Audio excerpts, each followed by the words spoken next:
Nature uses molecules such as proteins, peptides, and DNA to create all the fascinating structures that are inside of cells.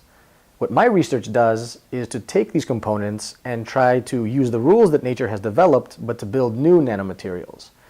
And these materials could then go on to interact with cells in many different ways, from medicine, targeted cancer therapies, tissue engineering, and many other applications. One example from my own research uses a protein building block modified with DNA handles and assembles it with a triangular DNA base. The handles on the protein are complementary to those on the base, so like Legos, they actually come together and form the desired structure. The DNA allows you to tune the size of this cage, as well as functionalize it with drugs or other proteins, whereas the protein building block will allow you to then target it, for example, to cancer cells. Here you can see atomic force microscopy images of what these cages actually look like. And a good analogy for this is a virus.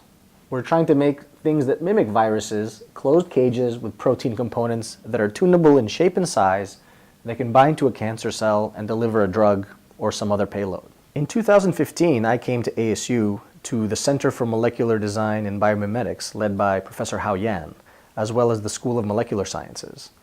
Back when I was in graduate school, I had a collaboration with Hao, and so I was familiar with biodesign.